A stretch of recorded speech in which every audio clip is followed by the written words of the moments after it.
Okay, this is the first live stream that we've done since what was it? Like January, I think. Yeah, it's been a while again. Yeah, I think it was right before we went on vacation. Okay. So yeah, it's been a while. So I have no money trivia for you this time. Okay. I don't know much about money, right? No, no. So do you have any money trivia for me? I don't. Okay. Well, how you doing? I'm doing great. How's the economy treating you? I've still got a job. Yeah. Still eating. Yeah. Seems like gas has come down a little bit. It has. Although we purchased a truck, which is super nice. Since I have a short drive, it was like it's like a 4 mile drive to work, and so I was able to go almost the entire month of April on one tank. Yes. Which was really nice. And then I have to fill up, and it's like $75-$80. Yeah. But that's where I'm at. I fill up about once a month. Yeah, it's nice. Yeah. Okay, you ready to get into this? Let's see. Yeah. This is a new table. Thank you for noticing. This is a new studio. We've been changing things up around here, and I've got like some sound panels and stuff. It's taken quite a bit of time to get this set up, but we're reorganizing the entire house. So now we got a new studio downstairs. Very nice. Okay. Just another point of how kids can cost you money. Yeah. No kidding. Man, we put a lot of time into reorganizing the house recently. Okay, so the first thing that I have that I wanted to talk about is the new mortgage policy that's going into effect on May 1st. This is an interesting one because apparently there's a whole lot of stuff behind the policy that is, stuff that you and I aren't necessarily going to pick up on without doing an immense amount of research. On the surface, though, the way that this looks is basically mortgage borrowers who are going to be taking out a 30-year mortgage, conventional mortgage, are going to be paying more in fees to offset lower credit score borrowers. So it's going to be interesting to see where this goes politics-wise. But basically, this article right here is talking about the upside-down mortgage policy. And it talks about the new rule will raise mortgage fees for borrowers with good credit to subsidize higher risk borrowers. Under the rule, basically, borrowers who have a credit score above 680 will probably pay about $40 more per month for a $400,000 loan. Now, my loan isn't nearly that much because we couldn't afford that kind of loan. Yeah. But that would be significant. Over a 30-year mortgage, it's almost $15,000 extra in fees. So I'm certainly wary about something like this going into effect. And you said it is actually taking effect on May 1st then? Yeah. Okay. Yeah. Yeah, I wasn't aware of that actually taking effect. I thought it was discussions. Yeah. So my understanding is this is only for a 30-year conventional mortgage. Okay. So that right there is more reason for you to be going for a 15-year mortgage, if at all possible. Yes. And I understand that the housing market is crazy, and it's still crazy. It's less crazy than it used to be, and it's difficult to get a 15-year mortgage for a lot of people because they can't afford crazy housing. But if you can budget and plan and save, then it's possible. And you can. You can. Yeah, it's you can. It's possible. Yeah. It's very possible. It's difficult, but it's possible. Yeah. So going on, here's another article that's talking about the new Biden rule will redistribute high-risk loan costs to homeowners with good credit. This is something that it just goes on to talk about how it's a difficult policy to understand just because it's like, well, if you have good credit, I'm not going around encouraging people to have a good or just have a credit score, because credit score means that you're going for loans and stuff. Yeah. But it's difficult to understand the policy behind it, because it's like, oh, if you have worked hard to get a good credit score, then you're going to essentially be penalized for having a good credit score, because your fees are going to be higher. So the next one that I have is 3 smart ways to prepare for next year's taxes now. I think I may have grabbed only 2 of the points, but I thought this was a good article, because this year with our taxes, it's like every other year our taxes are either we owe a lot or we get a lot back. And it's like, I can't for the life of me get it right. Yeah. And I think it's just because, like, over the last several years, we've had a ton of life changes. So graduations, and of course that means getting jobs that for some reason there wasn't enough withholding. And there was educational expenses, and now there's, the purchase of a house. And this year we're having a baby, so there's the child tax credit. It's like every year it's just off. Well, you won't owe next year. Yeah, I don't think we will. Just get. But regardless, this article talks about ways that you can change your taxes for the following year, especially if, it can go either way. So if you get a lot of money back, maybe you like that, but maybe you would rather not give the government a free loan for the entire year. So you're going to try to change your withholding and stuff so that doesn't happen. Or even worse, if you're like us and you end up having to owe a lot, then you want to change it so that you don't owe anything next year. Yeah, using the logic from the last article, if you're doing well and it's going to be distributed to somebody who's not. Yeah. If they're banking a bunch of your money, maybe they'll give it to somebody who's not getting a tax return. Yeah. So the first point on this article is to review your 2022 tax return, and that is just going through, understand exactly why you either got a lot of money back or had to owe a lot. Several years ago, there was a misunderstanding about what was taxable in terms of educational expenses for us when it came to grants and scholarships. And so we owed a lot for that reason. And like last year, we owed, 2 years ago, we owed a lot because Bailey's company wasn't withholding enough. So we had to change up all of that. So just going back and reviewing everything with your tax return so that you kind of understand what's going on, what you need to change. You can change your withholdings, obviously, just going to your HR department and asking for a new W-4 so that you can update your withholding taxes. And the last one is not on here, but basically it's like you can do estimated taxes. So that's what we're doing this year. Since we owed a lot last year, we have estimated taxes this year that we're paying, which means that at least, we will be paying into it every quarter, and then hopefully won't owe as much or won't owe anything. That's the goal coming up next year. We've done that. We actually do still do that with a few things. So for doing estimated taxes? Yeah. Okay. Yep. Okay. Next one is talking about Silicon Valley Bank failure and how it could be a wider reach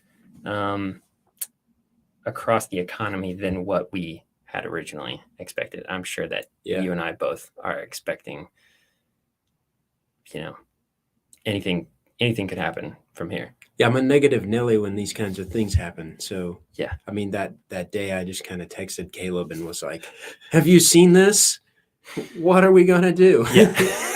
And I still have, things that, we could get into the article and discuss these things, but I think we're really close to having some real problems. Yeah. And I think we can learn from this too. Mm-hmm. And I mean a lot of businesses and individuals and organizations. Right. Yep. Yeah, and just banks in general, because banks, I'm hoping that this failure of Silicon Valley Bank and the other bank that I'm not remembering right now. Yeah, well, First National was there's another one that started with an S. Anyways, so those two banks, I'm hoping that the failure of those two banks is going to change how banking obviously works, because the FDIC ended up shutting down Silicon Valley Bank and this other bank, because this other bank was like handling their customers' money in a way that was very similar to Silicon Valley Bank. So they were automatically a risky bank from the start. And so I'm hoping that other banks are seeing this happen and they're like, we better get our stuff together. Yeah. Otherwise, we might get shut down by the FDIC. Yeah. And no bank wants that. Yeah. And no bank's customers want that either. So, but yeah, this is talking about the two failed banks last month, and how there has been a lot of challenges to the way that it was handled, because the Federal Reserve ended up bailing out the customers of Silicon Valley Bank entirely, because the Silicon Valley Bank customers were mostly fintech, is my understanding. So they had much more than $250,000 Yes. in their accounts. And the FDIC ended up bailing out all of these customers. And I've heard a lot of people say, like, I don't agree with the bailing out of it entirely. It's difficult for me to say one way or the other if I agree, because I'm not an economist, for one. But also, the investors in Silicon Valley Bank took the brunt of that loss, which is capitalism. So, I think that was, though I don't want to see people lose money, I think that was right. It's not like the FDIC was bailing out the investors, but it goes on to talk about the issues that were going on, and how the numbers suggest that a run on deposits at those two banks could have offset a cascading series of bank failures, crippling small businesses and economic activity across a wide part of the country, which I think is an interesting point to make. Whether you agree with the bailing out of all of these customers or not, if you were to let the majority of these customers lose the majority of their money because of this failure, then would that cause a cascading effect of people across the entire country, whether businesses or individuals, going to their bank and taking their money out and hiding it in their mattresses? A huge bank run could cause massive economic issues. I agree. And it's also, it was alarming because I think they only insure up to 250,000, right? Yeah. And they've contemplated raising that, which I would probably be for. But how many organizations and people there were the series joining us. And how many organizations and people and even like cities have their funds in a bank account, and it's one bank account, and are those all being insured? And the answer I would say would be no, most of the time. Yeah. And so, what could what could that cause if those aren't there? The FDIC, if you look it up, doesn't insure nearly a sliver of what's actually in the banks across the country. Right. They're only able to actually back a small portion of it. So yeah. Something that I've seen come up recently, which is very interesting, is a lot of banks are starting to say we insure it. They're FDIC insured up to like $2 million, And that's because they're partnering with a number of banks so that your account is basically split up among these multiple banks, but under one account, which is nice because it's convenient. You can keep your money in one place. But if you have more than $250,000, then it'll get like segmented across these banks, and you'll have that FDIC insurance up to 250 grand for all of your money, provided that it's, within the amount that they're allotting. I think that's pretty interesting. And I think that's probably going to continue to grow. I think more banks are going to be kind of doing this like partnership. So we'll see where that goes. Something that Frosty Slime said is, I'm pretty sure other banks saw them get a complete bailout and were like, oh, okay, we can just do whatever we want and it'll be fine. I think that's a fair point to make. Yeah, banks or bankers. Yeah. Right? Because the guy at Silicon Valley was at Lehman Brothers, right? And so he personally took his money out. What was it, like 3 million in shares before this all happened. So it's like, well, the people behind it, I think, are the ones who are seeing this and saying, oh, we can do this and we can get away with it. Yeah. That's my opinion. There are so many ways that this could go. I don't think it's in banks' best interests to go under. No. To be overtaken by the FDIC. It certainly isn't good if they are overtaken by the FDIC, but they're still able to operate as a business after that. It's not in their best interest because no one is going to want to put their money in with a bank that was taken over by the FDIC because it was being run poorly. I'm certainly not going to. Yeah. So, it could go any number of ways. But that is a good point. Because so many counties rely on a relatively small number of financial institutions for deposits and loans, and because so many small businesses keep their money close to home, even a modest run on vulnerable banks could effectively stifle access to credit for entire communities.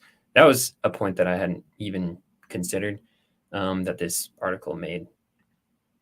So, okay, this is the next article that I have from a little satirical website called Babylon Bee. It says, man survives bank failure crisis by not having any money in the first place. I thought this was an interesting strategy. It is a great strategy. Yeah. Have you ever considered it? Yes, I was that guy for a while. Yeah. I think we all were. Yeah.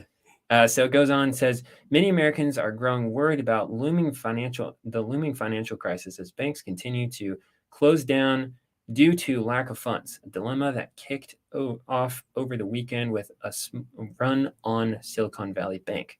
And then continues to talk about this guy, Carlos Ronaldo Jr., who lives in Nashville. What's Ronaldo's strategy to keeping calm during this crisis that could have a ripple effect, destroying the economy and destroying the savings of millions? He doesn't have any money in the first place. Then goes on to quote him that says, just never have any money in the bank, checking accounts, savings accounts, investments, or anything else.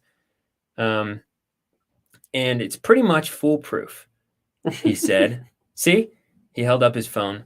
I've got a $7.64 balance. I was in the black yesterday, so I quickly ran out to Jack in the Box this morning to grab a few tacos. Now I'm overdrafted again. That was a close one. Yeah. I think it's really an interesting point, like everyone's trying to save money and stuff, but if you don't have any money, then you don't have to worry about a bank failure. Yeah, just lose it on yourself, I guess. Yeah, exactly. All right. Next one is yours. Yeah, so I saw this article. I thought it was pretty interesting. So Stellantis owns Chrysler, Jeep, and Dodge, and Fiat, I believe. And I've kind of followed them a little bit just because here in Ohio, they have a lot of manufacturing, like in Toledo, it's Chrysler and Jeep. And so, and I'm a big Jeep guy. Yeah. Or was. Then kids came along. Yeah. So I've kind of followed them because when they purchased Jeep specifically, there was a lot of talk of them moving manufacturing, completely changing Jeep to begin with. Mm-hmm. And since then, they've really done a good job, in my opinion, of listening to the consumer and that sort of thing. And they haven't really changed a lot. Yeah.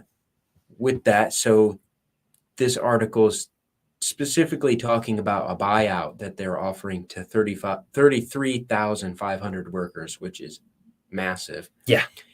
And the sole reason for it is to re-gear for electric vehicle manufacturing. Really?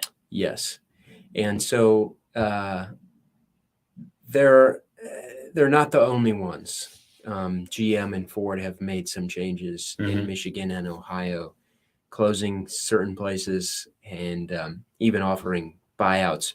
But I think the largest buyout I saw from any of those companies was for 2,000 workers. Yeah. So this is rather large. Yeah. So if you go on to the next slide there, it describes voluntary buyouts. So whatever that means, it's like, well, what happens if not enough people volunteer? I don't know. Yeah. I'm going to say, flipping to the next slide there, that if you're close to retirement or, you were looking for a new job, I don't know, $50,000 sounds like a pretty good payout. Yeah. So yeah, that's what they're offering according to a anonymous person familiar with the situation. Yeah. As the article says. Think about how many people hate their job. Yeah. And may get paid, even if someone got paid $100,000 a year and hated their job at Stellantis, you get 50 grand. That's 6 months. Yeah. And you can start looking for another job. Yeah. Sounds like a pretty good deal. That's a lot of money right there. Yeah. Let's see. Oh, there we got a comment from Debt Free Dad. Is he on the West Coast? No, he's in Chicago. Okay. No, I'm sorry. He's not in Chicago. I'm sorry. I apologize. No, he's in DC. Okay. He's on the East Coast. Yeah. Kind of East Coast. Afternoon, he says. Yeah. Hello. It's afternoon enough. Sure. It is afternoon, technically. Yeah. Yeah. Okay, here we go. Next slide. Yeah, so this is talking about home purchases, home prices, and that kind of thing, which we sort of talked about with the mortgages changes that are going into effect. But so sales fell in March for is that the 13th time? Yes, 13th time in the previous 14 months. So I don't know if you've noticed anything just locally, but it seems to me like things have sort of cooled off in it definitely the last seems like 6 months. Mm-hmm. So yeah, I've got two articles here that basically describe sort of the same thing. U.S. existing home prices sales decreased 2.4% in March from the prior month to a seasonally adjusted annual rate of 4.44 million.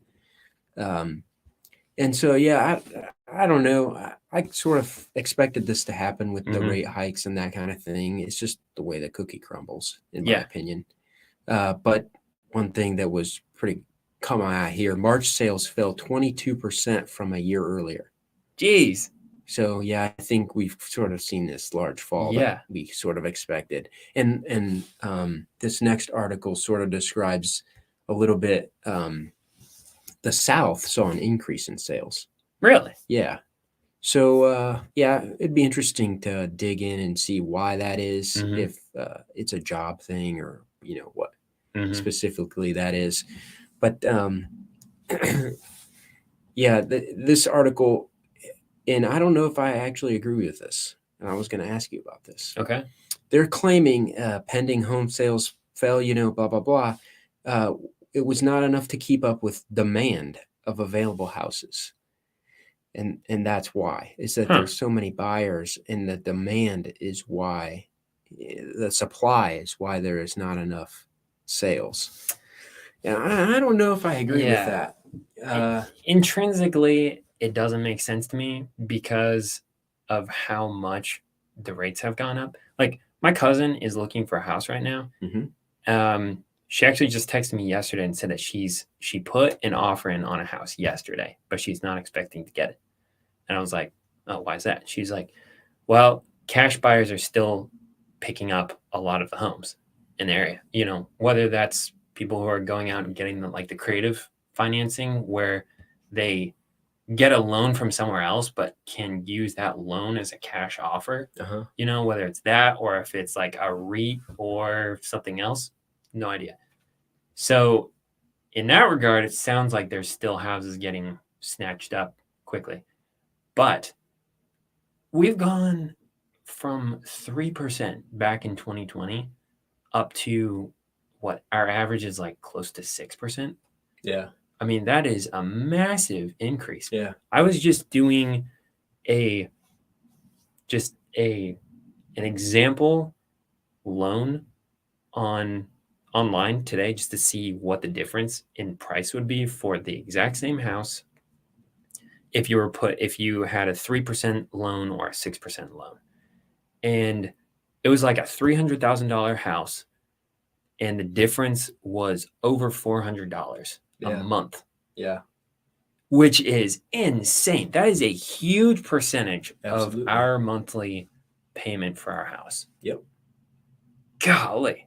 It's crazy. And I think it's just we're in the middle, and personally the rates right now don't really freak me out that much. Yeah. Because I think historically, we got to such a low point.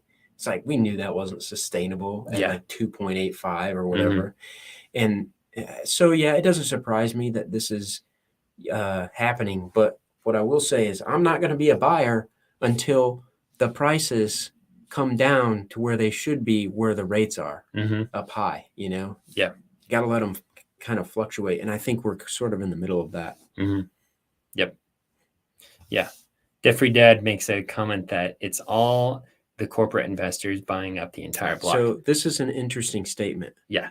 And I don't know that I'm read up on it enough, but one thing I've noticed, I was running through the subdivision beside my apartment the other day, and I've noticed that these houses they've all been purchased recently, and they have signs in the yard for just your cookie cutter, family subdivision house, and it's a rental sign. They're making rentals, and it's one specific company. And so I would venture to say there was upwards of 10 to 15 of these houses with the same sign. Yeah. So that was something that I sort of thought to, like, who's behind this? Yeah. So, you talk about diversification of investments, and people talk about REITs, or at least I've heard people talking about REITs more and more over the last few years. And are you familiar at all with REITs? No, not a whole lot. So REIT is a real estate investment trust. And basically it's like a way for you to invest in the real estate market and get some of those good returns that you get with real estate without having to put $200,000, $300,000, $400,000 into a property, which is obviously a much larger investment. Okay, I think we discussed this in a previous episode. Yeah, we probably did. Actually, Marcus from Debt-Free Dad made a video maybe last year at some point talking about REITs and about how a lot of those are, like corporate investors coming in, buying up houses, and then they rent them out. They're never going to sell them unless something bad happens to their REIT. And that basically just takes houses off the market that families can't purchase anymore. And so I was like, that's an interesting perspective, because it would definitely depend on, what you want to invest in and the diversification and stuff. But like, maybe you don't want to invest in REITs if you care about there being homes for families, I don't know, but it's an interesting thought. Yeah, it is interesting. And it's like, it's a cause for self-examination. Yeah. Yeah. Yeah, exactly. So that was all of the articles today. It's been a long time, so we've had a lot to talk about, Yeah. and we're gonna have to do another one here soon because Sounds good. because stuff keeps moving. Yeah. Economically and Oh, otherwise. Thank you everyone for joining in. We appreciate it. And this was our first like 30-minute Yeah, we long. made the 30 Yeah, I minute was mark. I was surprised. Yeah. So, all right, we'll see you guys later.